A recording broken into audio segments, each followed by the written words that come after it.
This is the Becoming Muslim podcast at untoislam.com, the show that helps people convert to Islam with hosts from the US, UK, and Australia. You know, my marriage is better. My wife is not Muslim. Inshallah, hopefully she will one day. But she was so supportive of me. She knew I was studying. You know, I never kept it from her. And when I told her that I was going to take my Shahada, she was supportive.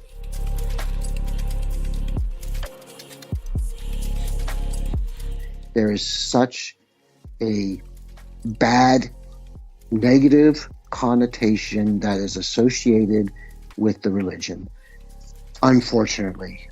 And there's a lot of factors and a lot of forces that contribute to this. Islam's a religion of peace. There's nothing at all about terror. In fact, in Islam, it says if you kill one person, if you harm one person, it's like you've harmed and killed all of humanity.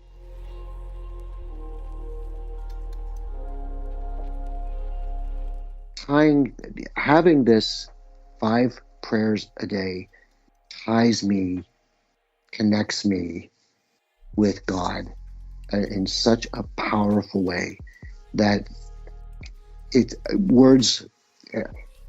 I feel kind of lost now if I don't do it.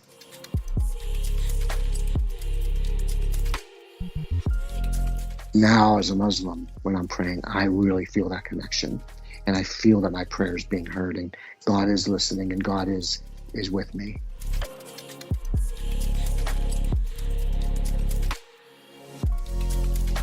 She said, how can they not trouble you? And I said, because I believe in a greater power and in a greater mission.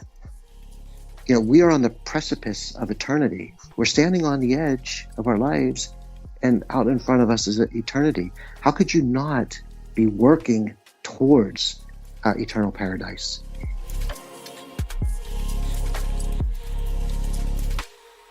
Honestly, over the past 10 years has kind of gone away.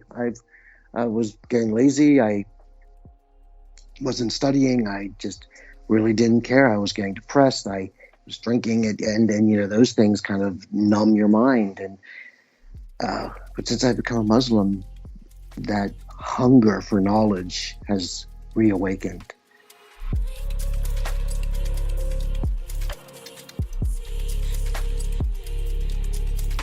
Same thing with Santa Claus, you know, especially in the West. Young children believe that there's a Santa Claus, and when they get older, that suspension of disbelief is taken away. And for me, I found that, you know, the prophet, peace and blessings be upon him, was a real man whose life was detailed and chronicled.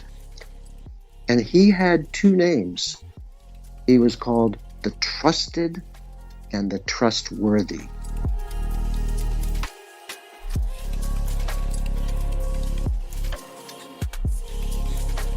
There were some hard feelings that I wrestled with.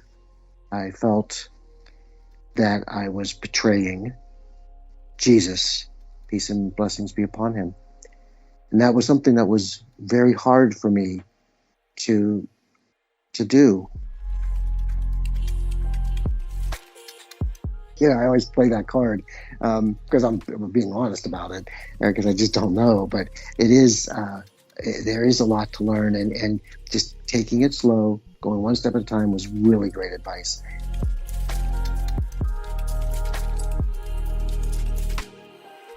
I was like, how in the world was this kept from me? I can't believe that I never knew about this. It's been kept away. And I believe that we need to knock down those walls and say, this is who the Prophet Muhammad was. This is what he really taught. This is his life. And when people see the truth about him, and you know, earlier I stated that he was the trusted and trustworthy. When people start to see the truth about him and what he did, I believe that you can just say, okay, why is this not in our history books? Why is nobody teaching this? Welcome to the Becoming Muslim podcast at untoislam.com. Today we have a special guest. His name is Grant Miller. It's actually his second episode with us on the podcast. Grant's been a Muslim now for a year. And in the first episode, he talked about his conversion and how hard it was to become a Muslim and his quest for Islam. And he talked about his day of conversion. In today's episode, we're going to talk about his experience of being a Muslim. So he's been a Muslim now for a year. He's going to tell us about how he feels about it and his first encounters with Muslims and Islam. He's going to talk about the changes in his life, the consequences, and also his new commitments. So welcome to the show, Grant. Hello, and thank you. Assalamu alaikum. Walaikum salam wa rahmatullah. So I mentioned Grant's been a Muslim for a year now. He reverted after a good 2-year study of Islam, and he comes from a Catholic background, and he was also a Eucharistic minister and a member of the Columbus Knights. So, Grant, as an introduction, why do you believe in God? Wonderful introduction in question. The belief, I've always believed in the Father and God Almighty. And when I was a Catholic, a priest said something to me very early on, which was, put God first in your life. And it was something that I held with me for a long time, keeping God first. And that's never left. And so even when I went through the period where as we noted in the first episode, there was the scandals and everything that really rocked my faith to the core, and I became agnostic. But I never lost that kernel of faith, that kernel of belief, which was always that there was a God, there was a creator, there was something greater that was watching over myself and others. Okay, great. Thanks, Grant. And so for the sake of our listeners, I want you to sum up the first episode. Try and sum it up in a few minutes. And just tell us a bit about what happened in that episode. Okay, great. So yes, for a quick summary, I was rocked by the priest scandal, the two episodes of priest scandals. I was a very faithful, devoted Catholic, but these things, especially the second one, just shook my faith to the core, where I gave up on it, and the going through that whole ordeal was not easy, and it led me to a period of I started drinking too much, smoking. The drinking led to depression. I never felt I was good enough. I felt that I just didn't feel like I would ever amount to being something that was worth having a sacrifice atone me for. And so I was in a real bad way. And I was in London for work. And as I was coming back to a hotel, it was like my last night there for this one trip, I walked by a table of Muslims who were doing dawah. I looked, and typically I just walk right by those things. I don't want to engage with anyone. I didn't want to. I was interested in the Quran. I was that kind of appealed to me, but I thought I don't want to engage. I just want to get back to my hotel and go to sleep and get up tomorrow and get to the airport. And so, but I had walked by, but then something said stop in my head, and I did. And I turned around. I went to the table. The man that I talked to did a very quick, very brief dawah, but he was the words he said were very powerful. And it started to make a real change and a real impact in my life. So for 2 years, I studied Islam and learned more and more about it, read the Quran. And then after 2 years, I took my Shahada. And it was a wonderful day. I don't have an experience where I broke down and cried, but during my doing my Shahada in front of the congregation, I had a feeling come over me of cleansing, it was kind of an overwhelming feeling. It was a cleansing type of a feeling that I really had never experienced before. And the welcoming that followed with the Muslims that were there and before and then after was really just so wonderful. It was like waking up and being in a whole new experience, wonderful experience. Anything else? Yeah, like after I took my Shahada, there were some big things that I had to correct. Now, my Imam was very helpful. I stopped drinking from that day. When I took my Shahada, I have not touched alcohol since. He was a big help for me to do that, but also God. Well, it was actually God who was the main help, and Imam was an instrument that helped guide me with how to cope with the adjustments that my body was going to go through, smoking as well. And I started to also, my depression started to leave. And it was, I just started feeling physically, mentally much better over time. And I have to say that listening to the Quran in itself is soothing. So I have Spotify and I've got a number of the surahs, and I just listen to them over and over and over. Maybe are thinking I'm obsessive compulsive, and maybe I am a little bit, but it's so soothing. I would just drive in the car and I would just listen to the surah over and over and over again, and it just soothes me. And now that I've come to starting to memorize and starting to understand, it's even more powerful when I listen. So those are just some real quick before and after summary. Thanks, Grant. And if anyone's interested, the link to the episode will be in the show notes, so you can check it out there. Okay, Grant. So yeah, that's interesting that you mentioned about the Quran, because I had the same thing as well. When I was first getting into Islam, this was a big thing for me as well. And I believe that the meaning of the Quran can enter you through just the sound itself. It's not as easy to understand as like if you're reading it, but I still believe that just the sound, the melody, or whatever the tune, whatever you want to call it, somehow it comes into you and has meaning in a way that we don't understand.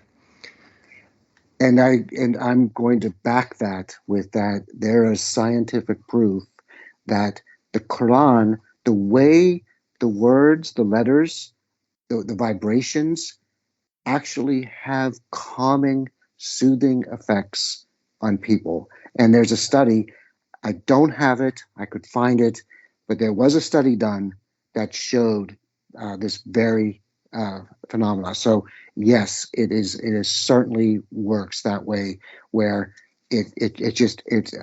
yes, we don't know how, but it does just soothes and makes you feel so good, at peace. And this was one of the main reasons that I converted to Islam as well, is that when I was young, I visited Indonesia many times, and Indonesia is a Muslim country. Mm-hmm. And I would visit family and I would see them praying and hear them praying, and I would hear the Quran, and I didn't think anything of it at the time. It was just part of the atmosphere. And I would also hear the adhan, when it's time to pray over the loudspeakers. And I think this put a yearning into my heart And when I actually became Muslim, then it all made sense. And so this is really a beautiful thing. I really suggest anyone out there who's thinking about converting to Islam, listen to the Quran, find it on YouTube, listen to the Quran, listen to the Adhan, it's a call to prayer, and just try to contemplate and connect with God.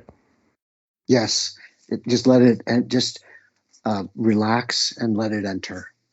Another really good one, which is in July, the festival of Adee.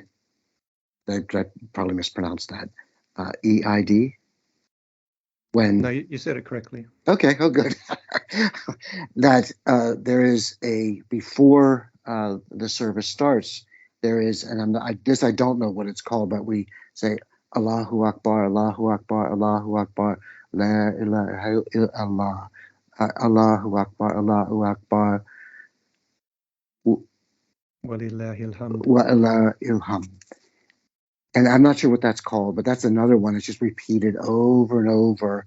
That is very soothing, very wonderful, very just something it's hard to describe.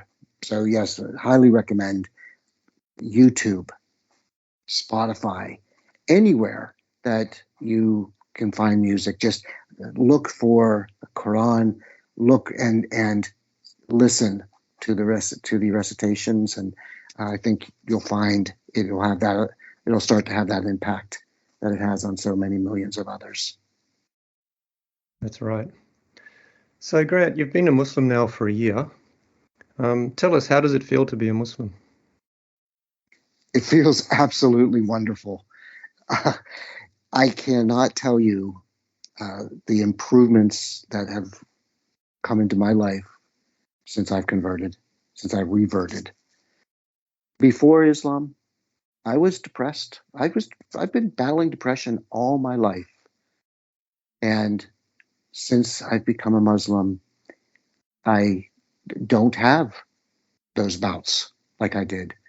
Depression is something that just doesn't go away, but it's much more manageable now. In fact, it's almost a non-factor. Part of it was the drinking is gone. Without the alcohol, that triggers depression. It's helped me. Physically, I'm feeling so much better. Running every other day, 6 miles. I'm getting ready for a half marathon in November. Something I could never have. If you would have asked me 3 years ago if I could run a half marathon, I would have laughed. I think I couldn't have run 2 miles, unless a half marathon. So these are just part of the rewards part of the good things that Islam has brought into my life since I've converted and became a Muslim.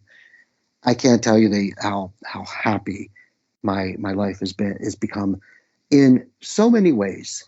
Like, not just by stopping things that are harmful to take into your body, alcohol, smoking, etc. But my marriage is better. Yeah, again, my wife is not Muslim. Inshallah, hopefully, she will one day. But she was so supportive of me. She knew I was studying. I never kept it from her. And when I told her that I was going to take my Shahada, she was supportive. And we got rid of the pork.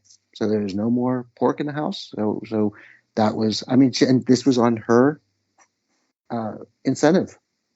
I said to her, I go, look, if you still want to have your pork chops or whatever, go right ahead. But she said, no, I know you want to be halal, and we're not going to have it. Alhamdulillah. Things have gotten so much, are really good. I'm really happy marriage-wise. And so what advice would you give to someone who was thinking about converting to Islam, but they were hesitant because of their wife or spouse? Or family members. Yes. It's not easy. Like my children don't know. I make no secret of the Quran is all around the house. I've got like 4 copies. It's all over the place. There's no secret. When they come, they see it. So they know that, and they figure it's their dad who's reading it. And so I don't hide these things.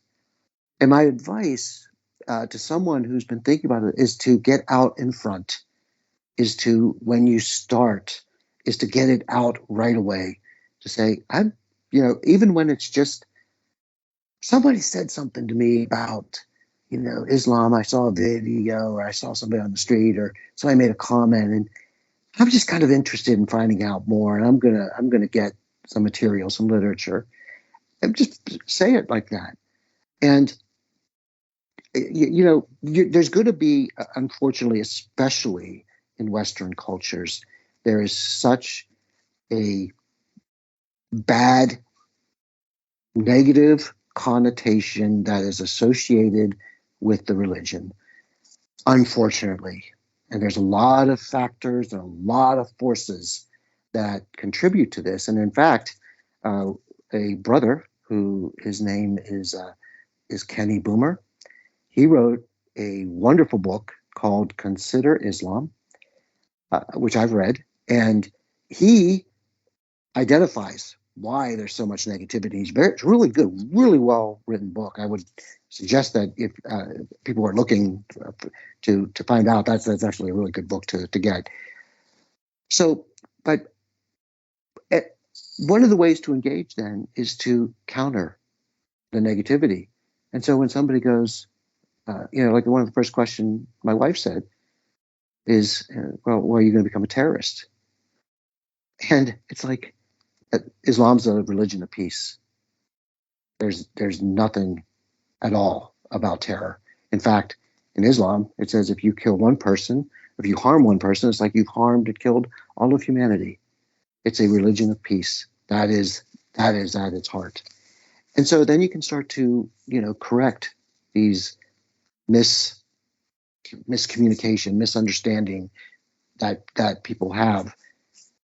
And I think that just being upfront and open is probably the best policy. Now, if you're too far in, right, you've maybe already said your shahada, or you're really close and you've been keeping it a secret, that's okay. That's okay, because a lot of the early Muslims had to keep their faith secret. They weren't able to, excuse me, they weren't able to, back in those days, even all the way up through today, to freely say, I believe in Islam, I'm a Muslim. And it's okay to keep it secret. And if you pray to Allah to say, guide me, help me show people, help others understand, Allah will guide you, God will guide you and show you the way.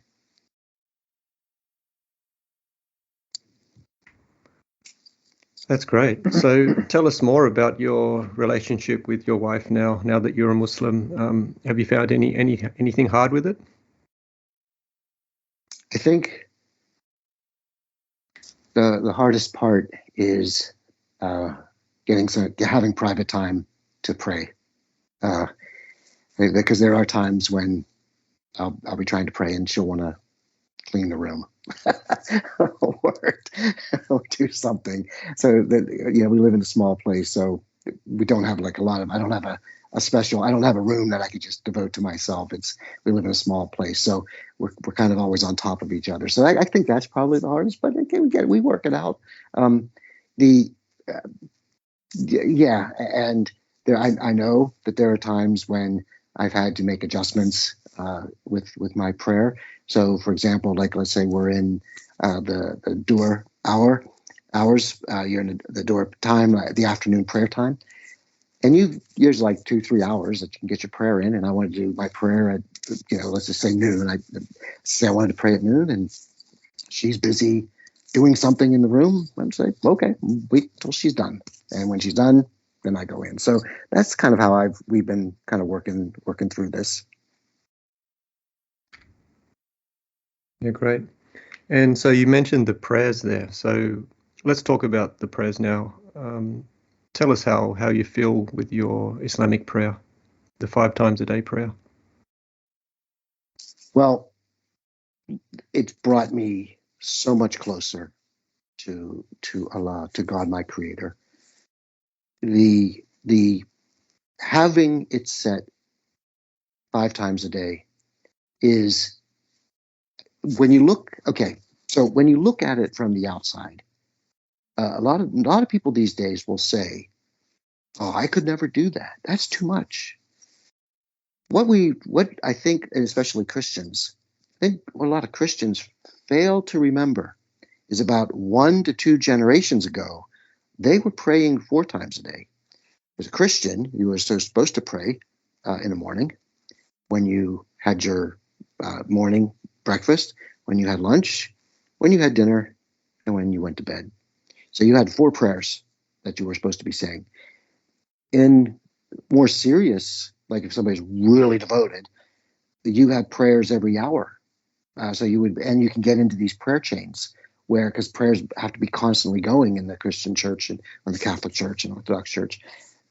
And so they have people who pray, you go to the church and they pray the hours. And so there is this prayer concept, multiple prayer concept that's in Christianity. I think nowadays it's lost. Nowadays, unfortunately, it's like, okay, I'm going to pray on Sunday when I go to church, and that's a real unfortunate thing. So having this 5 prayers a day connects me with God in such a powerful way that words. I feel kind of lost now if I don't do it. Right? If when I'm traveling, which I do a lot for business, when I can't get, now when you're traveling, you have there's special permissions. You get, I think you can pray 3 times during the day when you're traveling, like you're away from home, you're in New York City, you're in Los Angeles, you're somewhere else. But I know that I missed the 5-time prayer. I feel it. And so I'm always happy to get home and get back into my routine when I go. And in fact, if I may ask about travel and the prayers in traveling, my mom gave me some really good notes on how to do this, which I follow. And it's, I don't know, is it for, if I may ask a question, what would be, for example, what is considered travel? Is there a distance? Yeah, generally they calculate it by distance, or some scholars would calculate it by when you leave the perimeter of your city. Okay. That's interesting. So anyway, so the prayer now is something that's become so routine that I miss it if I don't do it when I'm out on the road. I actually miss the 5 prayers, which so like I said, when I'm home, I get home. That's just one of the very things that's like, yes, I'm back, and it's like I get back into my 5 daily prayers. So yes, it's brought the closeness has been really good. And can you tell us the difference between the way you used to pray and the way you pray now? There's more intent. There's a closeness. One of the things that struck me really, which really struck me, was when you've said the first prayer, the Fatiha, the beginning prayer, and then you say and you're still standing, and then you say your second prayer, one of the surahs, and then you go down and you don't prostrate, but you bow, and you say, praise be to God. But when you rise, that's when you say, I'd say it in English, God hears the one who calls to him. And for some reason, that really hit me hard. hit me in the heart. God hears the one who's calling, who's praying. It's a reaffirmation that what you're doing. There was a saying by the prophet, peace and blessings be upon him, that pray as if you see God, and if you don't see him, know that he sees you. And that's that statement when you're rising before you go down to prostrate. God hears the one who calls to him. God hears the one who prays to him. Really struck, was really, even today, it still hits me. It's still a very powerful meaning to me that I am in God's presence. And when you go down and you prostrate, I know that God's listening. I have, and that's a difference, I think. But when before I became a Muslim, as a Christian, I would pray. This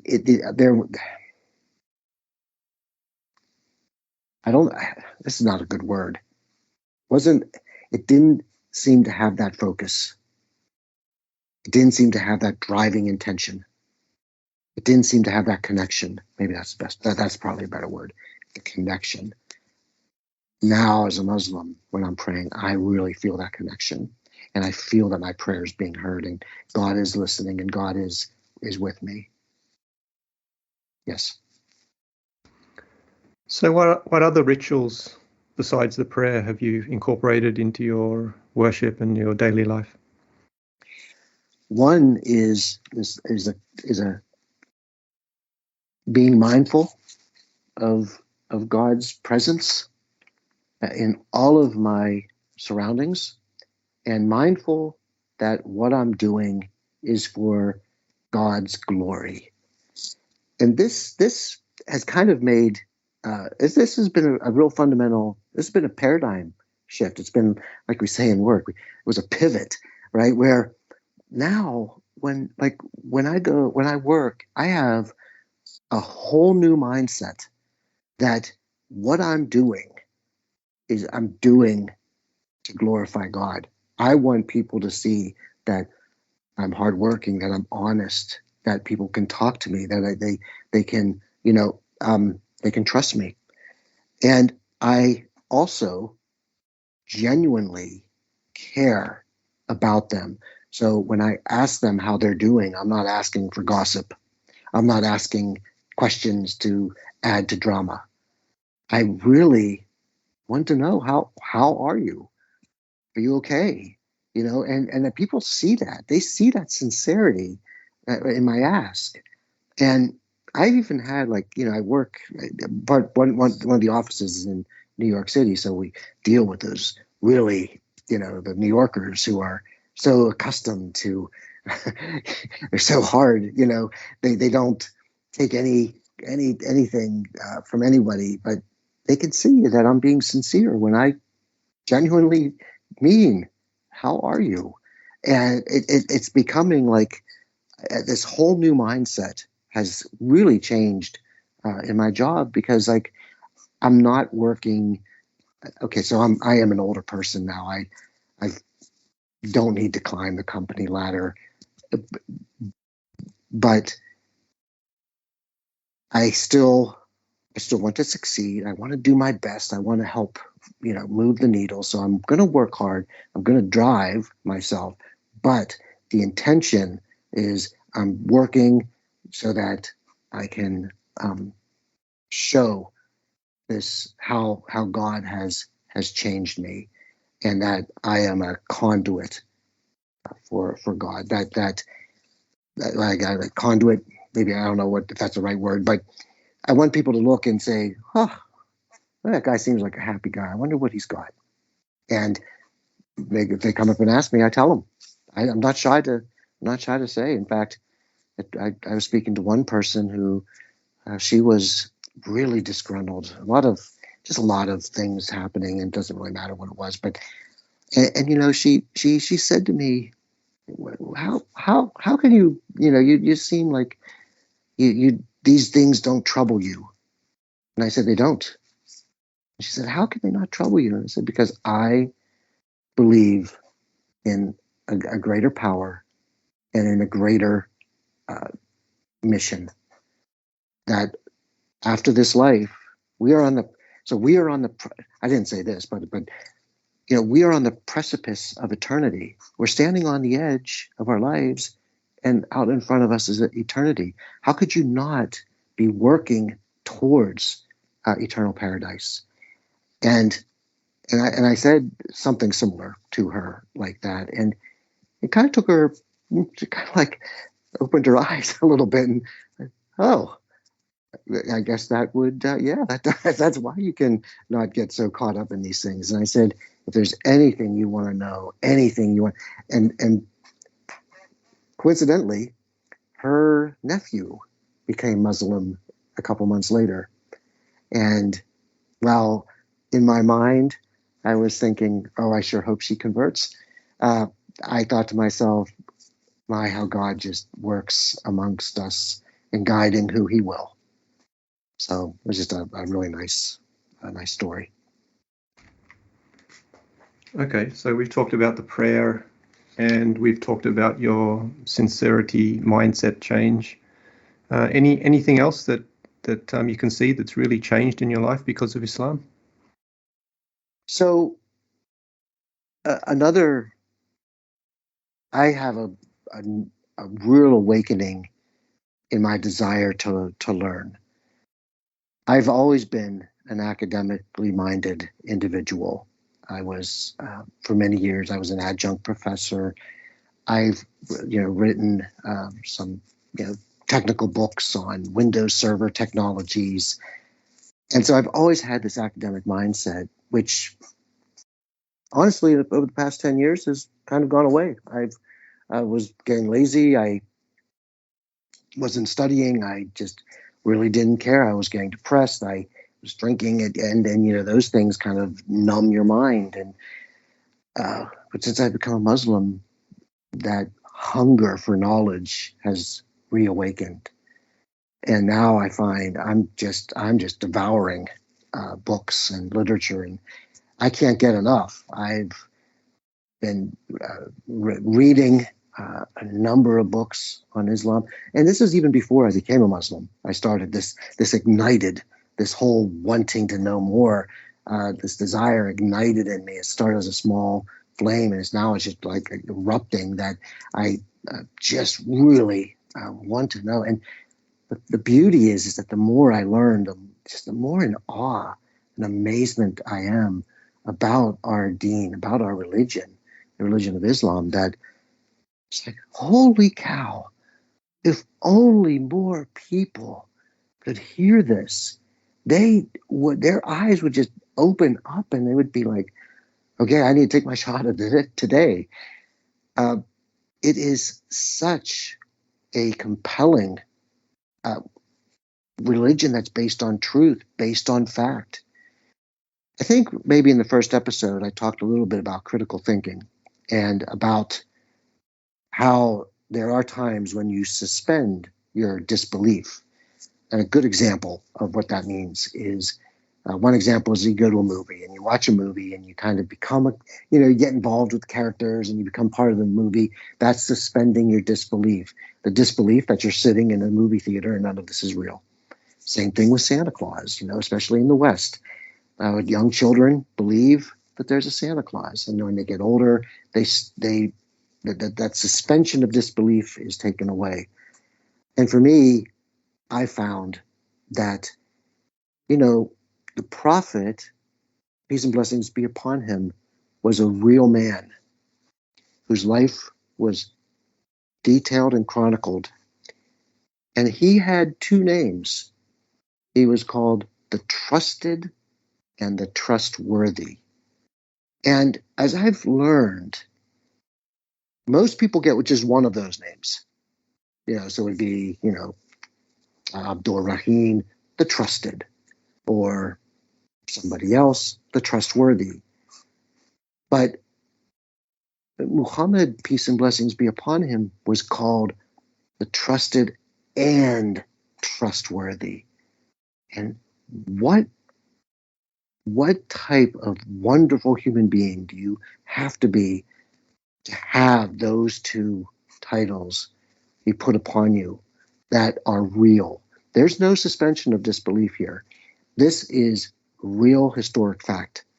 And it's that reality. It's that this really happened that helps, for me, it just gives me this confidence that everything that was said is true. And then when you look at and you receive, for example, you receive the Quran, it's got a whole new light to it.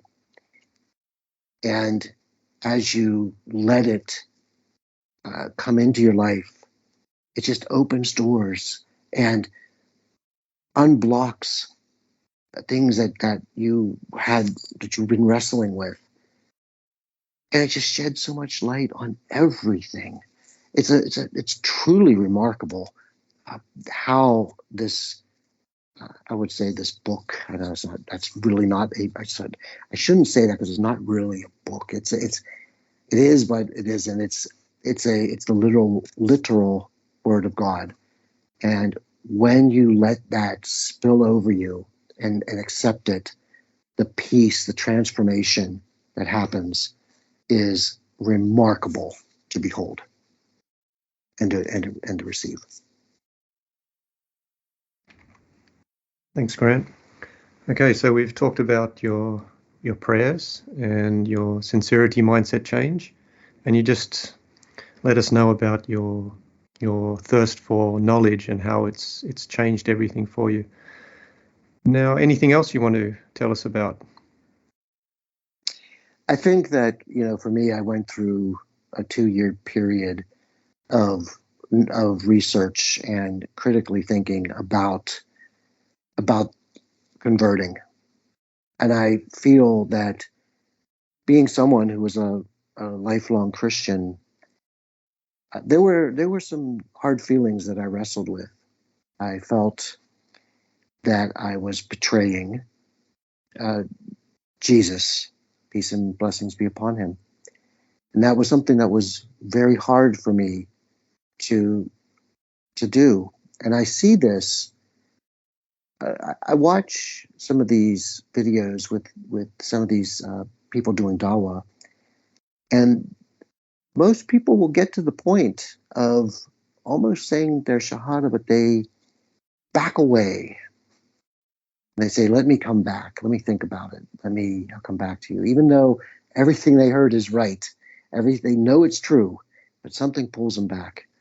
And I believe it's that feeling that you're going to be betraying Jesus. Peace and blessings be upon him. And that's a real hard thing for Christians to overcome, especially Christians who are thinking about Islam or thinking about becoming Muslim. How do you overcome these feelings? Can you overcome these feelings? And my hope is to convey that allow God to answer your questions and your concerns. Pray about it. That's the first and most important thing. Pray about it. Second, then, is to try to understand what it is you're betraying. Is it a lifelong thinking that, most Christians, now this is a very big generalization because not all Christians believe in what I'm going to say, but a majority of Christians believe that the prophet Jesus died to atone for your sins. He gave his life to atone for your sins. And so he made that sacrifice for you in the Christian, mainstream Christian theology. And so that's where these feelings of betrayal, oh my, prophet Jesus, peace and blessings be upon him, sacrificed himself for me. How could I turn away from that? And here's the beauty. Islam doesn't ask you to turn away. Islam says, accept Jesus and accept his teachings. And now you're going to say, well, hold on. What about the atonement and all? And what I'm going to say, because this is not something that'll you'll justify, you'll over. That just doesn't happen overnight. It takes a lot of prayer, a lot of time. But trust me when I say that you will become a better follower of Jesus as a Muslim than how you were before. And I believe now that my relationship with who Jesus was and what he taught is much stronger, is much better. It's a much better place.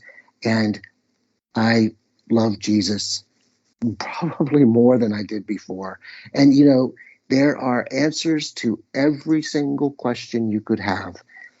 And so please, what I would like to say is don't fall into the trap of people who give you quick synopsis, quick rebuttal, because I know that they're out there. So, for example, someone will say, like, and I don't really want to go into this, but they'll make a comment, like they'll take a sentence out of the Quran, and they'll make a comment on that without any context behind it whatsoever. And they'll say, see, this is, how can you, and what I'm going to say is, don't fall for those tricks. That's what they are. They're tricks. They're manipulations of words to trick you into thinking how that person wants you to think. So, for example, here's a good example. If I said a quote out of the Bible, which is, Jesus said he did not come to give peace. He came with the sword. Now, without any context, what do you think? Well, you would probably think that Jesus is coming to, reclaim Israel from the Romans. And so that's how that manipulation can take place. So when you are thinking about converting to Islam, don't let these one-liners, these zappers get you. Take it and then pray about it and ask God, and God will show you the answers. He has shown me every single question that I came up with has been answered for me. Tough questions too. And inshallah, God willing, I'm going to try to devote some time to answer these in much more detail going forward in the future. Yeah, it's all about the intention and the will, isn't it? Like all these tough questions, all these doubtful ideas and topics. If you don't have the will to try and find the answer and get down there and search it out and do the hard work, you're never going to find it, and you're just going to sit in doubt for a long time. Exactly. Yes, that's right. And so that's why first you'll get hit with a hard question, and you won't know how to respond. And that's okay, because you'll take it up to God in prayer and say, help me understand this. Dear Lord, guide me, help me understand. And it will happen. You will be guided. There will be a book, there will be a phrase, there will be something that'll come along that will answer that question that you had. Inshallah. Okay, Grant, let's talk about your new commitments now as a Muslim. So I'm talking about relationships with Muslims and Muslim communities. How has it been so far? So that's a great question. So it's been really, really good. I know that when I first became a Muslim, everyone was very welcoming to me. But I didn't know anyone. And when you go to Juma and you hear the Friday sermon, and then after it's done, everybody is like getting back to work, and there's really you don't have any real association, community. Everybody's just like heading out the door, and at first it was kind of hard to make friends, and I felt a little bit out of place. It's not easy for me to go up and just say hello to someone, but I kept at it, and there were programs at the masjid that I started to go to, and I started to meet people. And as I did, they've become really good friends and shared a lot with me. And so we have got a lot of good friends now that. And what's really nice is that because they're fellow Muslims, you have that. There's that connection that you don't feel like when, even when. Okay, so I'm going to quantify this by saying, even when I was a Christian and I was a Catholic, the fundamentalist evangelicals didn't really want to associate with the Catholics. So there's always been this exclusivity that you would find in Christian circles. And so, but now that I'm a Muslim, I really don't see those type of exclusive circles. Everything is inclusive, that we are all Muslims and that we believe in the same thing. We have we follow the same rules. And to me, that's just such a wonderful blessing and guidance. And for example, I'm looking forward maybe in a couple of years in going to the Hajj and doing the Hajj and getting that experience. So lots of new things have been opening up and meeting new people and new friendships. And how did you find the, this aspect of multiculturalism? So you go to the mosque, and depending on your mosque, but usually there's lots of different cultures that attend the mosque. How did you find that? Well, for me, I've always been a very open-minded, social person.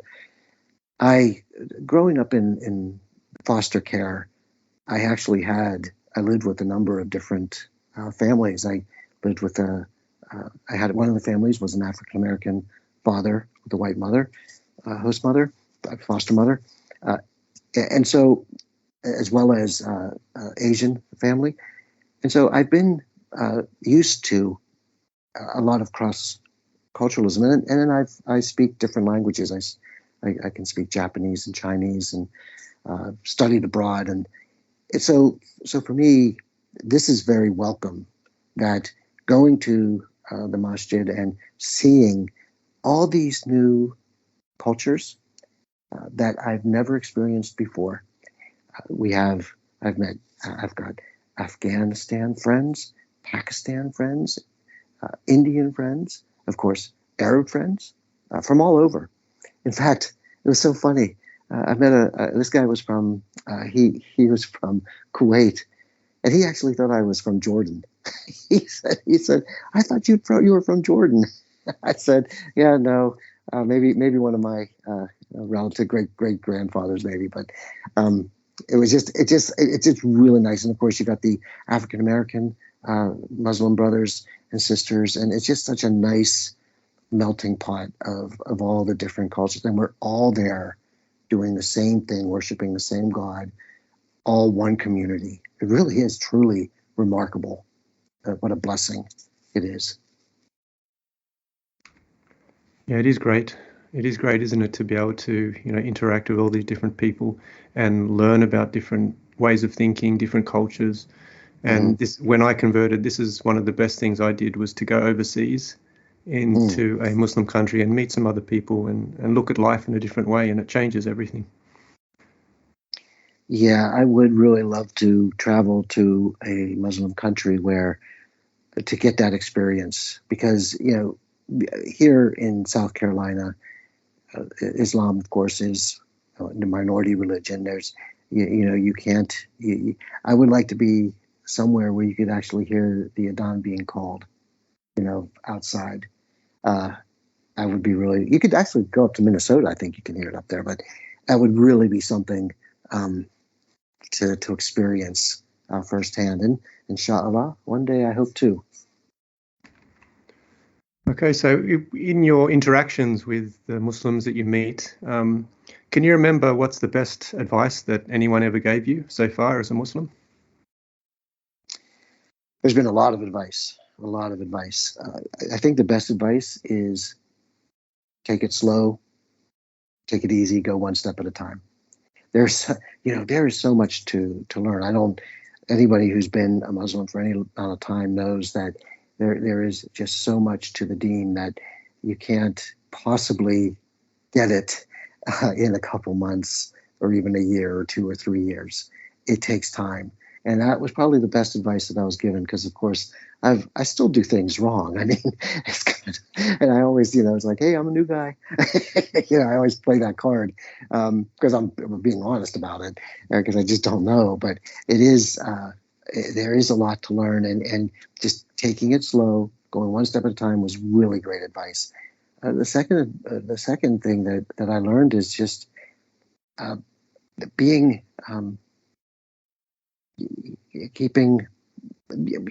being happy with the love, the guidance that God has given to you, and how blessed, and acknowledging that blessedness, because God guides who He wills, and somebody reminded me of that. It's like you were very lucky that God chose you, and yeah, I hit ka-ching, I hit the jackpot. I was going down a road to where, we all know where it would have ended up, going down that road real fast. And alhamdulillah, thanks be to God, He called, and I'm so happy I opened my ears to listen and respond. I just thank God every day for that. Yeah, and so, when we convert to Islam, so many people want to give us advice, and a lot of it is good, and we take it in, but sometimes we get bad advice. So can you think of any of the worst advice that was given to you? So one, I do remember, it's like etiquette at the masjid, standing shoulder to shoulder. I didn't really know what to do. I had a rug, and my rug kind of spilled into my neighbor's place, and I didn't want to, put it in my neighbor's spot. So I kind of pulled it over, and I wasn't standing shoulder to shoulder anymore. And somebody said, "You got, move over. You got to stand shoulder to shoulder." I didn't really know what to do, so that was a little disconcerting. So I stopped bringing a prayer rug, so I don't have that conundrum. But I think it's just those. I think those type of things that etiquette, like. Sometimes, we all know that when somebody's new at something, you need to have patience with them.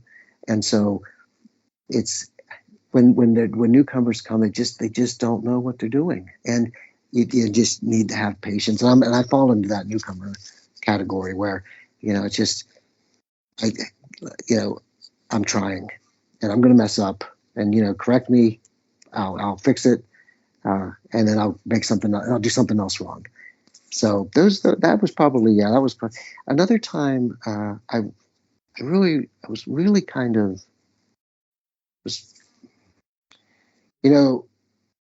there,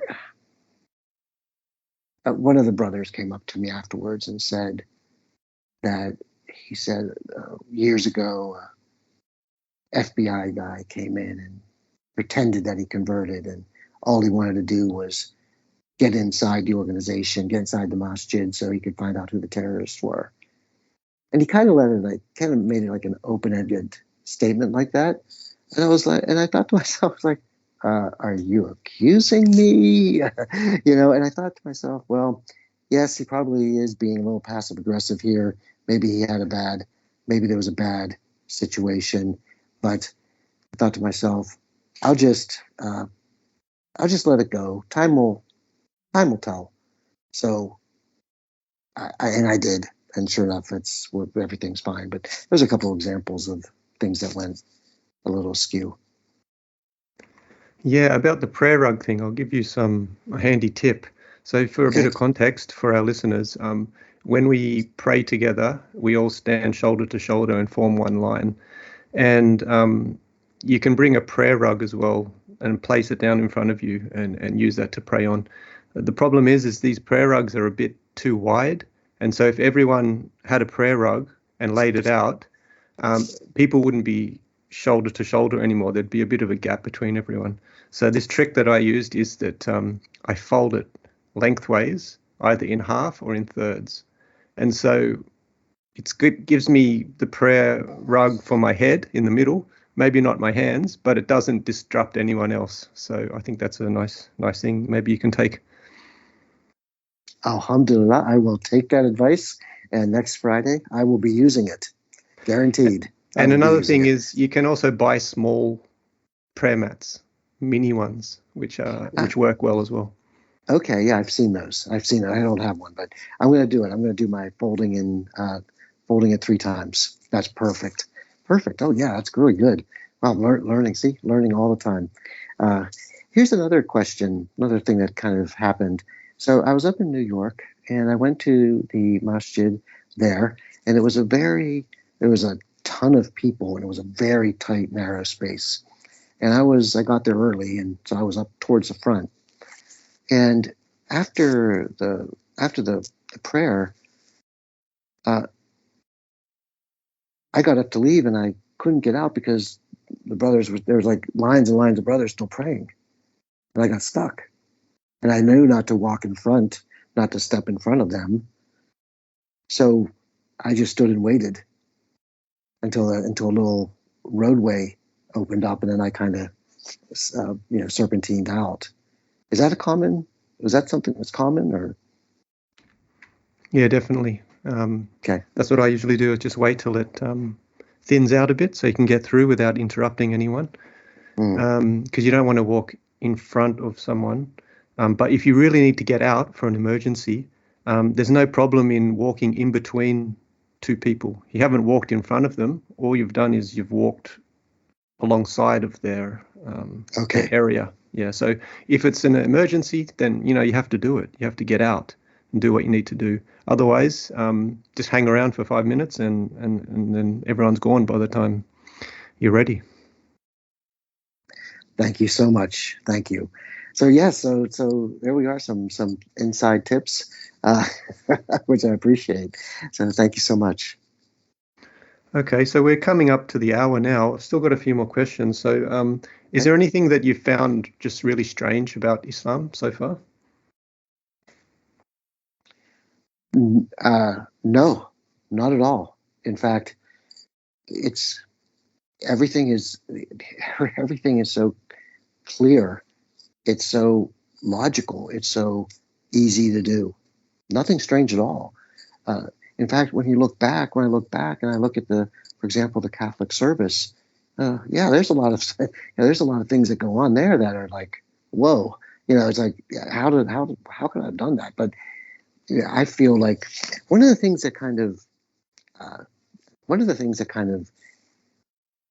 say it was strange, but one of the things that I wasn't expecting was the imam who's leading the prayer, especially if you're sitting up close, up near the front, is after the prayer is done, he turns around and faces the congregation.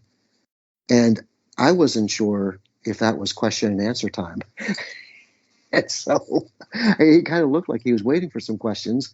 I wasn't sure if I should ask a question, so I just didn't say anything, and nobody else said anything. So that, I guess maybe that would be considered, again, it's like, I just don't know anything. So to me, maybe that might have been a little bit strange. Yeah. There's always little things like that are weird the first time. Mm-hmm. Have you had any failures so far in Islam, but the failure itself actually turned out to be a success for you? Yes, there's been a number. Most of these have been with my discussions with my imam, with my teaching and with being taught the deen, the religion, and things that I would do that were inappropriate, not correct. And he is a very insightful man, so very insightful, and he has guided me really well with making, with fixing these mistakes that I've done. Some of them are along the lines of like not knowing how to, like entering into the masjid with my left foot, or holding my left hand out to receive something. So those are some of the like logistical type of corrections that he was able to point out and make, but also failures in thought process. So for a long time, I'm going to share this with you and all.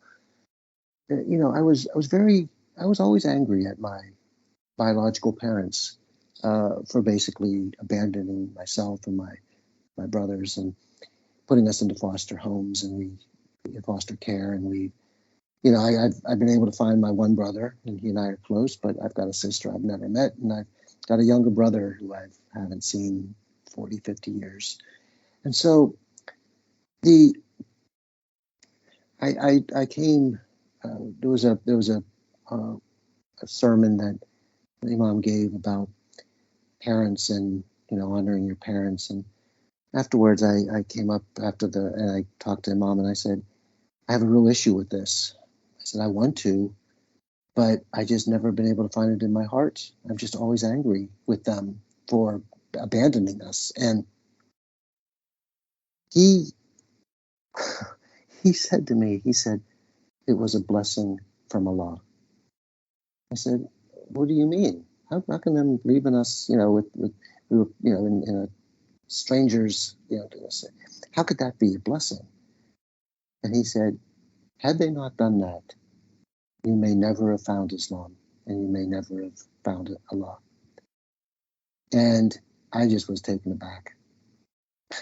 I'm like, boy, that talk about a failure. That's a failure in thinking on my part. I said, alhamdulillah, you are absolutely right. I've never thought about it in those terms. Because had they not done that, I never would have been set on the path that I was set on. And I never would be the person that I've come to be. And I never would become a Muslim. Most likely would never became a Muslim had that not happened. And so I thank God. It's like, yes, they did me a blessing. And now my whole attitude is completely changed. I don't harbor that anger. I've forgiven them, and I thank them because it brought me to the religion. It brought me to Islam, and I'm a Muslim now, and I can't be happier. So in the end, it was really what was needed, and I thank subhanallah, thanks be to God, it worked out. And so that's how I took a failure of mine, a thinking failure of mine, and actually it was turned around and became now a real success and a real blessing. And let me tell you, I've struggled with that all my life. So it's not an easy. Maybe people listening might but it was something that haunted me my entire life. And to have this reversal, having let go of that anger, alhamdulillah, I can't even tell you what a joy, what a happiness and peace that's overcome me from it. Yeah, isn't it so nice to let go of all of these negative things? And Islam did that to me as well, and to so many other converts. So, I wish that onto our listeners as well, that, if you have any problems in your life, then give Islam a try and see what happens. Exactly. And when somebody asks, well, what is salvation in Islam? A Christian will automatically say that the Prophet Jesus, peace and blessings be upon him, is the way to salvation, and Christians feel very sure in this theology. And so the question then comes, well, how is salvation granted in Islam? And it's very simple, and it's very clear. You say you believe, you make your testimony. I believe that there is no other God than God. And I believe that Muhammad is his messenger and seal of all prophets. And when you say that statement in English or your native language and in Arabic, everything, all even if you've committed a mortal sin, it's erased, it's forgiven at that instant, and you are starting anew. And that, to me, and so there is no exclusivity. There is no, there is no blockers, meaning there's no, you can only get to God, the only way to God is through me. Or many will say, Lord, Lord, but not everyone will get in. There's no blockers like that. It is 100% you are now saved. You are now, you are forgiven. God Almighty has forgiven you everything. Your slate is clean, and go and live a good, clean life, doing good deeds, helping others, helping the poor, keeping God's word, researching, learning the Quran, learning Arabic, learning the prayers. It's a truly wonderful salvation experience, and I think it's second to none. Yeah, I like how you mentioned there, trying to keep the slate clean, and it's so true. Like when you get that feeling of, I feel clean, I feel pure, you don't want to lose it, and so you're always working hard to, keep it there, and always asking God to guide you. And it's really it's a nice feeling. It's like momentum. If you can stay on that forward motion, then it changes everything. Yeah, it does. It really does. That's how you think. You stop yourself then from, like, okay, now I don't do this, but let's say that you got tempted to visit a bad website. Well, with Islam, it comes out. You say, look, that's haram. That's not right. Don't do it. And that is a very powerful motivator. Just not do it. And and then if you do slip up, it's okay. My imam says, look, everybody is going down this highway of life, and sometimes you get off a bad exit. And he said the goal is to get back on the highway as quick as you can, and realize that we're all human. We're all going to make mistakes. Nobody's perfect, but to get back on that highway and don't dally off of it. When you to get that exit, don't dally off of it. Get back up on the highway and get back on the path. And so, that to me is so much. I wish the message of Islam is growing. I know it, and the more and more people that hear it, the more and more people that start to respond, the more Muslims there are. We will have a much better. The world will just improve tenfold. And now that you've got this forward momentum going, can you tell me, do you have any long-term goals now in your Islam? Yes, I do. In fact, I think for me, I want to help. I feel a strong calling to help others understand correctly the Islamic message. People, okay, like I mentioned earlier, and again, the book Consider Islam is a great reference material to look at. Everything I knew when I was a Christian, before I started looking into Islam, everything I knew about Islam was wrong. It was nothing but propaganda that I was fed. And I got to the point when I started researching, that when I really started to look deeply into Islam before I converted, I came to quickly realize everything I knew about it was wrong. and I said, you know what, I'm just going to throw out everything, all my preconceived notions about this religion, because none of it is right. And I think that for me, I hope that I'm able to contribute by helping those who have similar questions that I had going through this, and to help them show like some of the things that I've researched and learned, because I did do a ton of research. I mean, it's been 2 years before I came a Muslim, a year since I become a Muslim. So 3 years of intense study and research that I really want to start to share to help people understand not only the religion and the what the religion stands for, and not what our Western ideas think it is, but also more importantly the understanding of the person named the Prophet Muhammad, peace and blessings be upon him, because I don't believe that in the Western culture. I can tell you, for 57 years of my life, I did not know one thing about the Prophet, peace and blessings be upon him. And when I did, I was like, how in the world was this kept from me? I can't believe that I never knew about this. It's been kept away, and I believe that we need to knock down those walls and say, this is who the Prophet Muhammad was. This is what he really taught. This is his life. And when people see the truth about him, and earlier I stated that he was the trusted and trustworthy.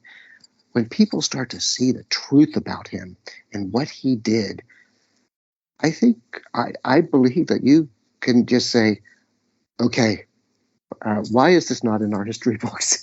Why is nobody teaching this? Why is there so many negative things about him being out there? I believe that for me, a long term, that would be one of my goals, is to try to correct those misconceptions, those misnotions, and that false propaganda, for lack of a better word, that false messaging that's out there about the Prophet, peace and blessings be upon him. Thanks, Grant. And this will be the last question for today. Okay. So what is the thing that you're most grateful about so far in your Islam?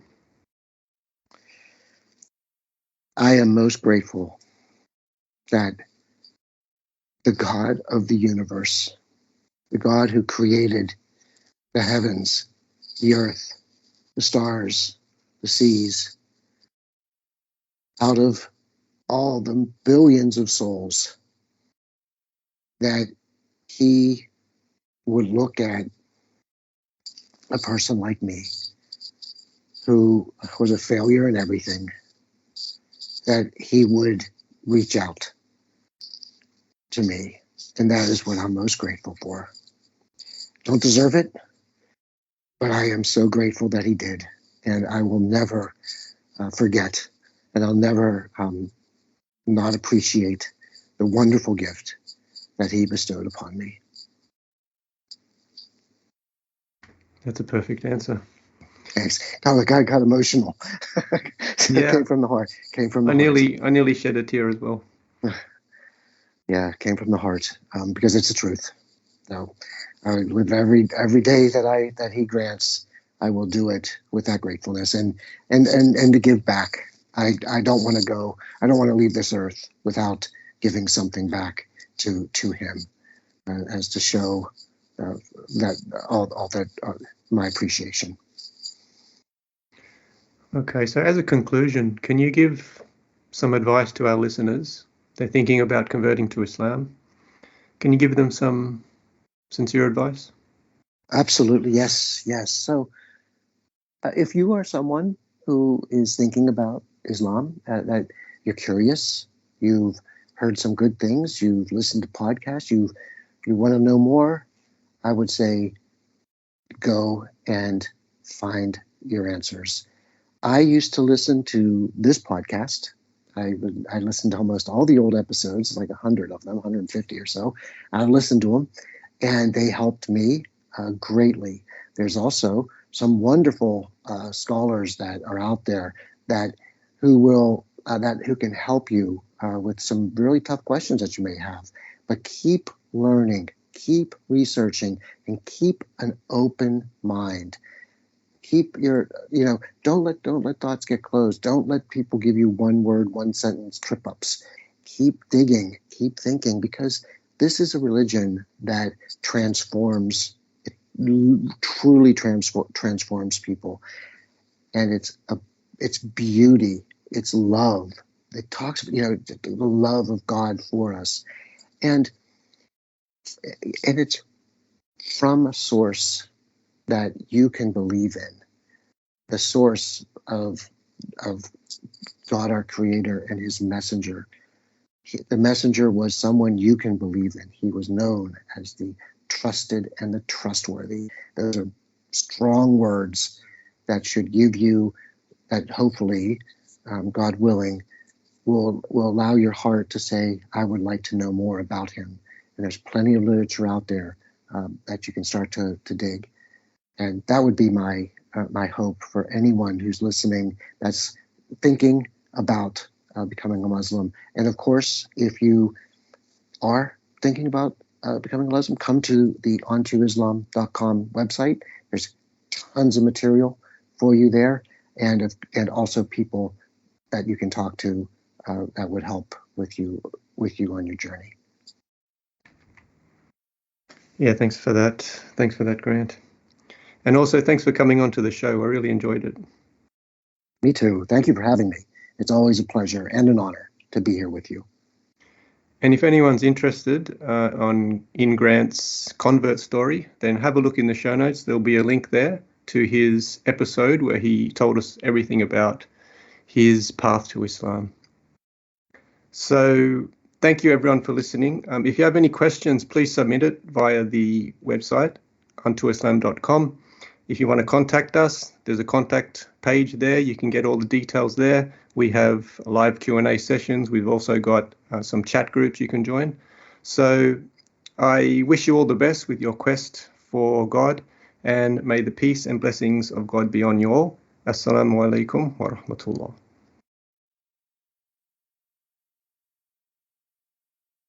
Okay, stop recording now.